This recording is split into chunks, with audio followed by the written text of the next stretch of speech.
Kyrie Irving is one of the 2 or 3 best point guards in the game, and unquestionably one of the most unstoppable scorers in the world.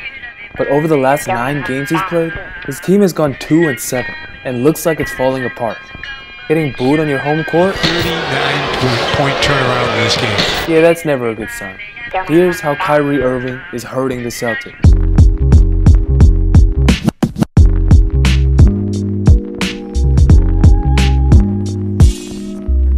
First, let's recap.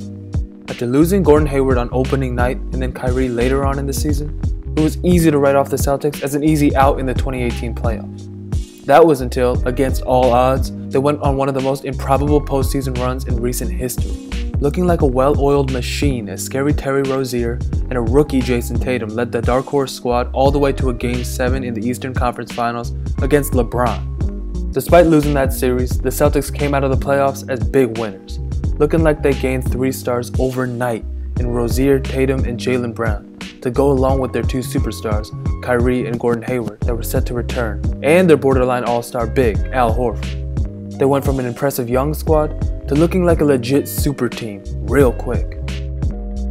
That offseason, the hype could not have been bigger.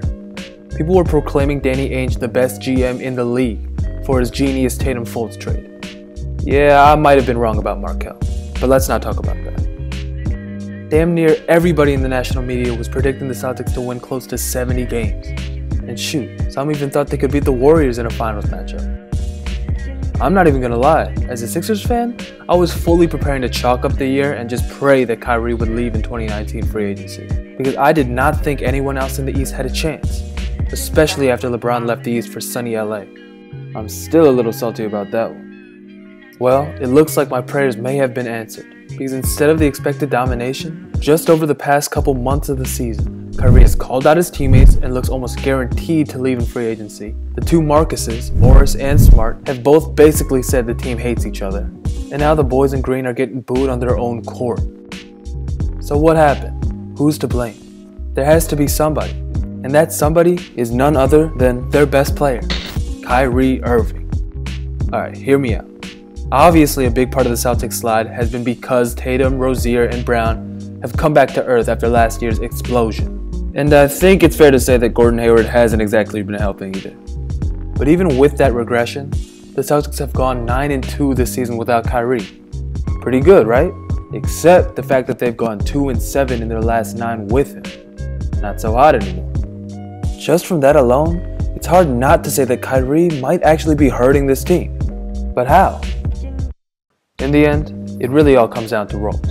A huge factor that makes this team so effective and so hard to stop without Kyrie is that each and every player has a clearly defined role that he can thrive in. Tatum is the star that the offense runs through, and all of the other guys play within Brad Stevens' system, which relies on taking advantage of defensive switches and feeding whoever has the best matchup or open look. Most importantly, everyone, including Tatum, plays unselfishly on offense and locks up on the other end.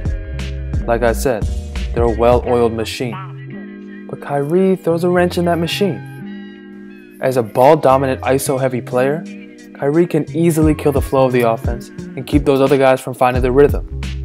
Before you start commenting, let me first say, I know that they just beat the Warriors last night. And honestly, I'm not that surprised.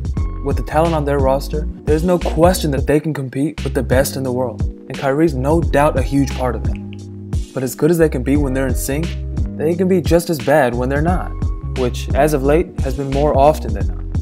And if you take away this Warriors win, where Kyrie was kind of able to take a back seat because Gordon Hayward finally looked like Utah Gordon Hayward, and look at the 8 games prior to that one, Kyrie had posted a defensive rating of over 111, one of the worst on the team, and a net rating of negative 3.6. That's not great.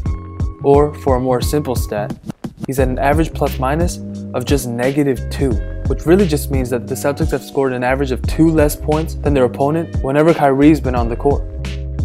And even after you get past all those numbers, all those stats, maybe you're not an analytics guy, but then you look at his effect on the team chemistry, which just hasn't been there all season for the Celtics. In last year's playoffs, no team looked like they were having more fun than Boston. Now, they look completely deflated. A recent report revealed that Kyrie has become disengaged and detached from his teammates, and that he really isn't friends with any of the guys aside from Jason Tatum. And after Marcus Smart spoke up recently about how the team just wasn't together, all Kyrie had to say in response, instead of addressing the situation or explaining how he might improve it, all he had to say was that he respects his opinion. Now that might be okay for somebody else that didn't want to get involved to say, but whether he likes it or not, as the clear-cut best player and team leader, Kyrie has to give his guys a little more than that. And if he really wants to improve the situation, he has to start bringing the team together rather than chatting it up with KD and talking about how he doesn't owe anybody shit. Now that's true to some extent, but that doesn't make it necessary to say, and it definitely doesn't make it helpful. Now don't get it twisted, Kyrie's still having a good season and putting up his numbers. But even as Kyrie the player continues to play at a high level, Kyrie the teammate and the team leader is disappearing while his team needs him most. And because of that, as good of a player as he is, Kyrie is hurting his team. And to take that even a step further, I think this shows that Kyrie is just not cut out to be a number one on a contending team. You know who else isn't? KD. So that might be interesting next year. But let me not get ahead of myself, because that's another discussion for another video.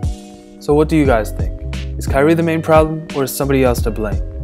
Let me know whether you agree or disagree with my take, and leave your thoughts in the comments. That's all I got for this time. If you're new, feel free to subscribe. I'm out. Peace.